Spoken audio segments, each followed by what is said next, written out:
Hello students, in our previous video we have discussed Newton's method to find real roots. Today we are going to discuss Newton's method of divisors for integral roots. ठीक है, पिछले video में हमने Newton's method discuss किया था to find real roots. उसमें हमने real roots के बाउंड्स फाइंड किए थे. ठीक है, अब उन रियल रूट्स में से कौन से इंटेग्रल रूट्स होंगे उसके लिए हम यूज करेंगे Newton's method of divisors for integral roots. लेकिन न्यूटन्स मेथड करने से पहले हमें कुछ रिजल्ट्स चाहिए, तो पहले हम वो रिजल्ट्स डिस्कस करेंगे. तो हमारे पास एक थ्योरम है, if p by q where p q are integers and q is not equal to 0 and p and q have GCD 1 is a rational root of equation a naught x raised to n plus a1 x raised to n minus 1 plus so on a n is equal to 0 where a n is non-zero and all the ai's are integers. यानी कि हमारे पास ये जो equation है it is an integral equation, इसके सारे coefficients integers होने चाहिए. Then p must divides a n and q divides a naught. ठीक है, यानी हमारे पास रिजल्ट क्या है कि अगर p by q इस इंटेग्रल इक्वेशन का रूट है देन p कांस्टेंट टर्म को डिवाइड करेगा और q लीडिंग कोफिशिएंट को डिवाइड करेगा. हाँ जी, इसका प्रूफ क्या है, गिवन इक्वेशन हमारी जो है उसे हम नंबर दे देंगे equation number 1. Now as p by q is root of 1 so p by q satisfy करेगा 1 को, क्योंकि रूट का क्या मतलब है कि वो इसमें आप x की वैल्यू पुट करोगे p by q then it will satisfies this equation. तो हमने क्या किया, इस इक्वेशन में x को p by q पुट कर दिया. पुट करने के बाद आपके पास ये रिलेशन आ जाएगा. अब इसे सिंप्लीफाई करने के लिए हम क्या करेंगे, हमारे पास यहाँ पे क्या है, p raise to power n divided by q raise to power n, p raise to power n minus 1 divided by q raise to power n minus 1 and so on. So in denominator n highest power है q की, तो हम इसे simplify करने के लिए multiply करेंगे on both sides with q raise to power n and after multiplication simplify करके हमारे पास ये इक्वेशन आ जाएगी, a not p raise to power n plus a1 q p raise to n minus 1 and so on plus a n q raise to power n is equal to 0. अब इस equation से अगर मैं a not p raise to power n की value निकालूं तो क्या आएगा मेरे पास, मैं a not p raise to power n को छोड़ के बाकी सारी टर्म्स को राइट हैंड साइड पे शिफ्ट कर देती हूँ अगर, तो क्या होगा, सब जो हैं टर्म्स उनमें देखो आप q प्रेजेंट है. ठीक है, सेकेंड टर्म में q आएगा, नेक्स्ट टर्म में q स्क्वायर आएगा, q cube and so on, last term में q की पावर कितनी आ रही है, n. तो इन दिस वे ये जो राइट हैंड साइड पे हमने टर्म्स शिफ्ट की हैं, हर एक टर्म में से हम q कॉमन ले सकते हैं एंड इवन क्योंकि हर एक टर्म का साइन राइट हैंड साइड पे जाके नेगेटिव हो जाएगा, so we can take minus q outside. And now right hand side हमारी क्या है, minus q into this expression. It means right hand side जो है वो q से डिविजिबल है, राइट हैंड साइड को हम q से डिवाइड कर सकते हैं. अगर राइट हैंड साइड q से डिवाइड हो रही है then definitely right hand side left hand side भी q से डिविजिबल होएगी because right hand side is equal to left hand side. अब अगर q डिवाइड कर रहा है a not p raise to power n को, तो हमारे पास क्या आएगा, क्योंकि हमें दिया हुआ है GCD of p and q is 1. अब अगर q का p के साथ GCD 1 है तो p की पावर n के साथ भी GCD 1 होगा. Since GCD of p and q is 1, so GCD of p raise to power n into q is also 1. It means q का p raise to power n के साथ तो कोई कॉमन फैक्टर है नहीं. सो अगर q a not p raise to power n को divide कर रहा है then q must divides a not. तो यहाँ से हमारे पास क्या आ गया, q डिवाइड्स a नॉट. हाँ जी, अब ऐसे ही इक्वेशन नंबर 2 में a n q raise to power n को छोड़ के बाकी हर एक टर्म में p प्रेजेंट है. तो अगर हम यहाँ से a n q raise to power n की वैल्यू निकालें तो हमारे पास क्या आएगा, minus p into a not p raise to n minus one plus a one q p raise to n minus one and so on, ठीक है। यानी कि हर एक टर्म में से हम पी कॉमन ले सकते हैं। सो यहाँ से हमारे पास क्या आ गया कि राइट हैंड साइड जो है that is divisible by P. अब अगर राइट हैंड साइड पी से डिविजिबल है तो डेफिनेटली लेफ्ट हैंड साइड भी पी से डिविजिबल होएगी। And again because GCD of P and Q is 1 and so GCD of P with Q raised to power n is also 1. It means P का Q raised to power n के साथ कोई common factor नहीं है। So अगर P A पर n Q raised to power n को divide करेगा then definitely P divides an। तो यहाँ से हमारे पास क्या आ गया, P divides an, ठीक है। तो यहाँ से हमारे पास क्या रिजल्ट आ गया कि अगर किसी इंटेग्रल इक्वेशन का रैशनल रूट हमें पता है p by q, then p जो है वो हमेशा कांस्टेंट टर्म को डिवाइड करेगा एंड q लीडिंग कोफिशिएंट को डिवाइड करेगा। हाँ जी, अब ये जो हमने थ्योरम की इससे हम एक और रिजल्ट ड्राइव कर सकते हैं। वो रिजल्ट क्या है, the rational roots of a monic polynomial. Monic polynomial आपको ध्यान होगा जिसका लीडिंग कोफिशिएंट 1 हो, having non-zero constant term are integers and divides the constant term। हम क्या कह रहे हैं कि कोई भी अगर हमारे पास मोनिक पॉलिनोमियल इक्वेशन है यानी कि जिसका लीडिंग कोफिशिएंट 1 है and constant term non zero है, तो उसके जितने भी रैशनल रूट्स होंगे वो क्या होंगे, इंटीजर्स, ठीक है। उसका कोई भी रैशनल रूट फ्रैक्शनल नहीं होगा एंड वो सारे डिवाइड करेंगे कांस्टेंट टर्म को। तो ये रिज़ल्ट कैसे आया हमारे पास, सपोज़ ये हमारी मोनिक पॉलिनोमियल इक्वेशन है, इसमें हमने क्या किया, ए नॉट जो लीडिंग कोफिशिएंट था उसे 1 ले लिया, ठीक है। अब सपोज़ p बाई क्यू इस इक्वेशन का रूट है, अगर p बाई क्यू इस इक्वेशन का रूट है देन बाय दिस थ्योरम हमारे पास क्या रिजल्ट आएगा, p divides a n and q divides a not. अब a नॉट हमारा क्या है, 1 है, तो p divides a n and q divides 1।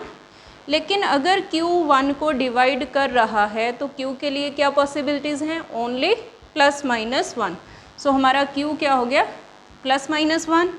It means p by Q क्या हो जाएगा, q को जब आप पुट करोगे प्लस माइनस 1 तो p बाई क्यू की वैल्यूज़ क्या पॉसिबल हैं, plus minus p and these are clearly integral values.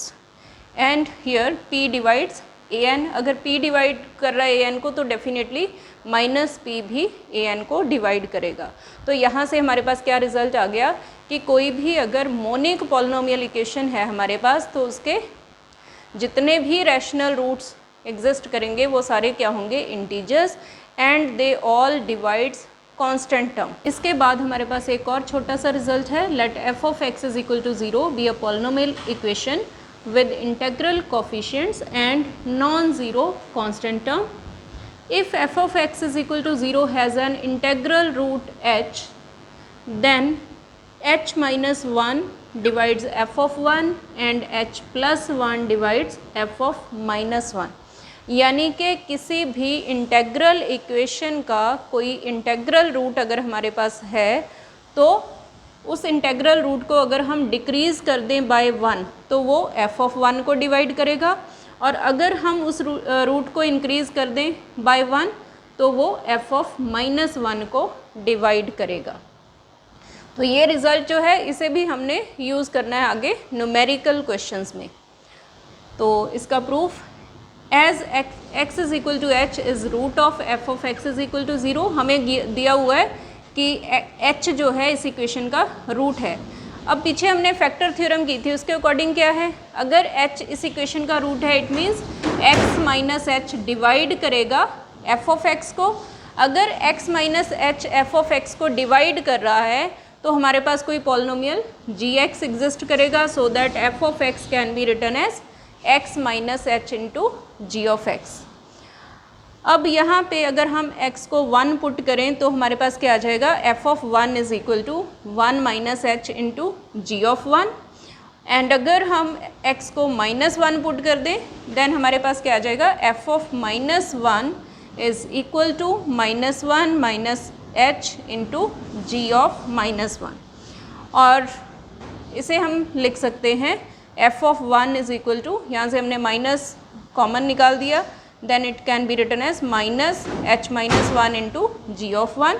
And similarly इसमें से भी हम माइनस 1 कॉमन निकाल देंगे, तो इसे हम क्या लिख सकते हैं, f of minus 1 is equal to minus h plus 1 into g of minus 1. So clearly from here you can see h minus 1 divides f of 1, क्योंकि h minus 1 right hand side को डिवाइड कर रहा है तो definitely ये left hand side को भी divide करेगा। And similarly from here we get h plus 1 divides f of minus 1। ठीक है, ये बहुत इंपॉर्टेंट रिजल्ट है न्यूमेरिकल क्वेश्चंस के लिए। अब मान लो हमने बाउंड्स फाइंड कर लिए रूट्स के, उसके बाद हमने सॉर्ट आउट कर लिया कि हमारे पास ये इंटीजर्स की पॉसिबिलिटी है रूट्स होने की, तो उसमें से हमने देखना है फिर कौन कौन से इसके रूट्स होंगे। तो हम इस कंडीशन को यूज़ करके उनमें से वो रूट्स इग्नोर कर सकते हैं जो इस कंडीशन को सेटिस्फाई नहीं करेंगे। ठीक है, कोई भी h की वैल्यू अगर वो इस कंडीशन को सेटिस्फाई नहीं करती है तो वो इस इक्वेशन का रूट नहीं होगी। सो हमारे पास रिज़ल्ट क्या है कि अगर हमारे पास कोई इंटेग्रल पॉलिनोमियल इक्वेशन है, यानी कि पॉलिनोमियल इक्वेशन जिसके कोफिशिएंट्स इंटीजर्स हैं एंड h उसका कोई इंटेग्रल रूट है, then h minus 1 must divides f of 1 and h plus 1 must divides f of minus 1। हाँ जी, इसके बाद है हमारे पास न्यूटन्स मेथड ऑफ डिवाइजर्स, जिसके लिए हमने पिछले रिजल्ट्स किए हैं। न्यूटन्स मेथड ऑफ डिवाइज़र जो है it is just like you can say reverse process of synthetic division. Horner's synthetic division हमने की हुई है।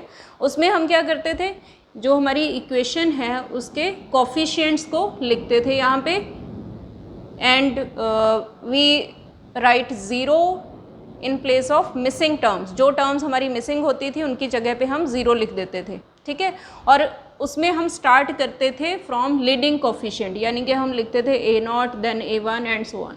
लेकिन न्यूटन्स मेथड ऑफ डिवाइजर्स में आपने रिवर्स करना है, आपने कांस्टेंट टर्म से स्टार्ट करना है। तो आपने सबसे पहले लिखना है an, उसके बाद x का coefficient an-1 and so on a0। ठीक है, कांस्टेंट टर्म से स्टार्ट करके आपने इस पॉलिनोमियल की सारे कोफिशिएंट्स लिख देने हैं, और जो कोफिशिएंट्स मिसिंग हैं उसकी जगह आपने ज़ीरो लिख देना है।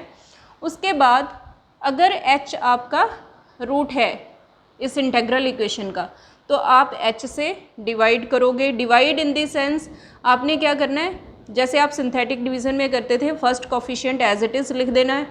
फिर हम सिंथेटिक डिवीज़न में क्या करते थे, इसे h से मल्टीप्लाई करके यहाँ लिखते थे, लेकिन यहाँ क्या होगा, ऑपोजिट। सिंथेटिक डिवीज़न में हम इसे मल्टीप्लाई करके यहाँ लिखते थे, अब हमने डिवाइड करके लिखना है। ठीक है, सो इसे हम h से डिवाइड करके यहाँ लिख देंगे, फिर इसे सिंप्लीफाई करके जो भी आएगा उसे यहाँ लिख देंगे। अब यहाँ पे जो भी आया, सपोज़ ये मेरा b आ गया, तो b को h से डिवाइड करके फिर मैं यहाँ लिख दूँगी। ऐसे ही आप सिंप्लीफाई करते जाओगे। लास्ट में अगर h आपका रूट है, इस इक्वेशन का रूट है, देन लास्ट में डेफिनेटली आपके पास यहाँ क्या आएगा, माइनस a0, एंड इसे सिंप्लीफाई करके आपके पास लास्ट में ज़ीरो आ जाएगा। ठीक है, अगर यहाँ पे ज़ीरो नहीं आता है, ठीक है, अगर यहाँ पे ज़ीरो नहीं आता है, इट मीन्स h आपकी गिवन इक्वेशन का रूट नहीं है। ठीक है, सो न्यूटन्स मेथड ऑफ डिवाइजर्स में आपने क्या करना है, सबसे पहले जो गिवन इक्वेशन है उसे कंप्लीट बनाना है। ठीक है, जो मिसिंग टर्म्स हैं उनके कोफिशिएंट्स को ज़ीरो लिख देना है। उसके बाद आपने उस इक्वेशन के सारे कोफिशिएंट्स लिखने हैं इन द रिवर्स ऑर्डर, मतलब कांस्टेंट टर्म से स्टार्ट करना है आपने।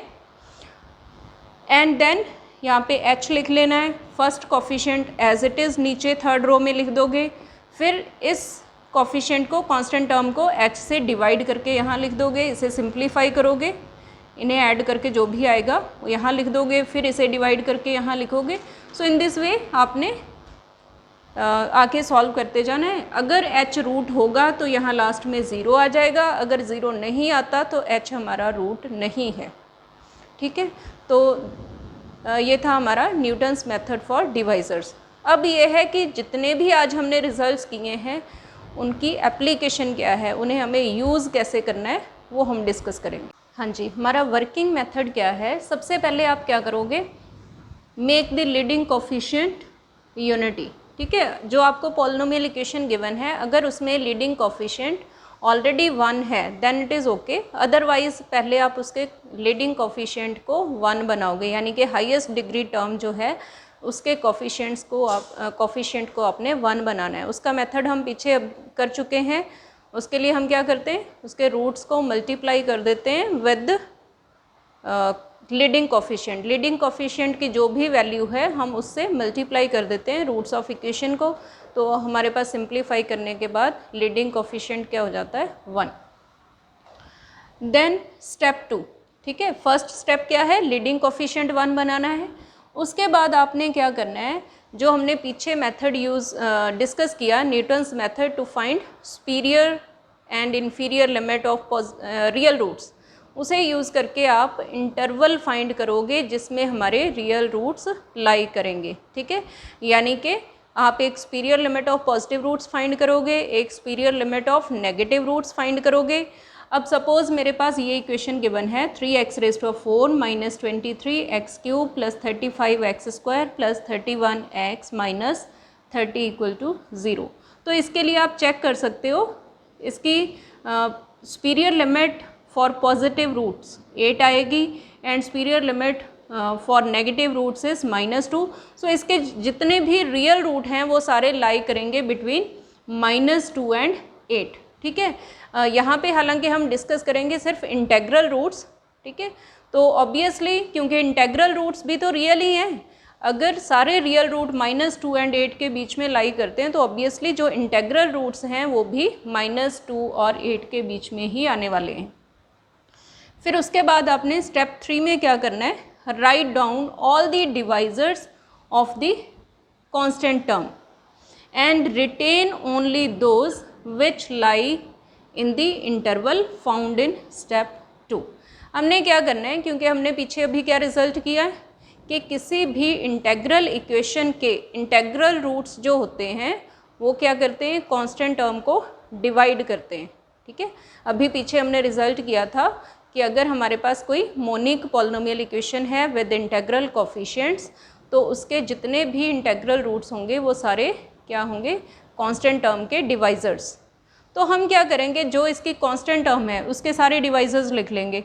अब -30 है तो इसके डिवाइजर्स क्या पॉसिबल हैं, +-1 इसे डिवाइड करेगा, +-2 भी इसे डिवाइड करेगा, +-3 भी इसे डिवाइड करेगा, +-5 भी डिवाइड करेगा, +-6 भी डिवाइड करेगा, उसके बाद +-10 भी इसे डिवाइड करेगा एंड देन +-15 भी इसे डिवाइड करेगा एंड देन +-30 तो डेफिनेटली डिवाइड करेगा।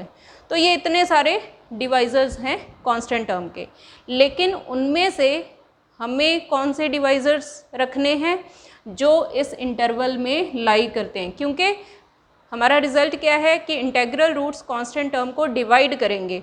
तो वहाँ से हमारे पास ये पॉसिबिलिटीज़ आ गई, क्योंकि ये सारे इंटीजर्स जो हैं कांस्टेंट टर्म को डिवाइड कर रहे हैं, इसका मतलब ये रूट्स हो सकते हैं। लेकिन अभी हमने क्या फाइंड किया कि हमारे जितने भी रूट्स हैं वो लाई करने हैं बिटवीन -2 एंड 8। तो इनमें से हम सिर्फ वो वाले डिवाइजर्स रखेंगे जो -2 और 8 के बीच में लाई करते हैं, और वो डिवाइजर्स कौन से हैं, -1, +1, 2, 3, 5 एंड 6। ठीक है, बाकी सारे हम रिजेक्ट कर देंगे क्योंकि वो हमारे इंटरवल में लाई नहीं करती। और उसके बाद क्या करना है, अब हमारे पास क्या होगा, थोड़ा सा हमें आइडिया हो गया कि जो हमारी इक्वेशन है उसके ये रूट्स पॉसिबल हैं। अब हमें इनमें से देखना है कि कौन से रूट हैं कौन से नहीं हैं। फिर नेक्स्ट स्टेप में हमें क्या करना है, फाइंड f(1) एंड f(-1). आपने गिवन पॉलिनोमियल इक्वेशन में x को 1 पुट करना है तो वो आपकी f(1) की वैल्यू हो जाएगी, और -1 पुट करके जो वैल्यू आएगी वो हमारी f(-1) की वैल्यू आ गई। And then reject all those divisors which do not divide f of 1 when decreased by 1, क्योंकि हमने अभी पीछे रिजल्ट क्या किया कि अगर h इंटेग्रल रूट है किसी इंटेग्रल इक्वेशन का, देन h माइनस 1 डिवाइड करेगा f ऑफ 1 को। ठीक है, तो ये जो हमारे पास पॉसिबिलिटीज़ आई हैं ये हमारी h की वैल्यूज़ हैं। ठीक है, इनमें से आपने क्या करना है, हर एक में से 1 माइनस करना है, उसके बाद आपने चेक करना है कि क्या ये f ऑफ 1 को डिवाइड कर रहा है। अब यहाँ पे हमारी f ऑफ 1 की वैल्यू एक्चुअली आ रही है 16। ठीक है, तो आप कैसे चेक करोगे, पहले -1 में से -1 करोगे -2, -2 16 को डिवाइड कर रहा है तो ये हमारा रूट हो सकता है।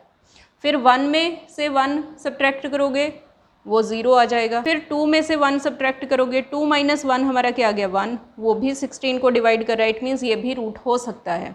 फिर 3 माइनस 1 2, वो भी डिवाइड कर रहा है। 5 माइनस 1 4, वो भी डिवाइड कर रहा है। 6 माइनस 1 15, 6 माइनस 1 5 हो जाएगा, लेकिन 5 जो है 16 को डिवाइड नहीं कर रहा, इट मीन्स 6 हमारा रूट नहीं हो सकता, तो हमारे पास एक पॉसिबिलिटी कम हो गई।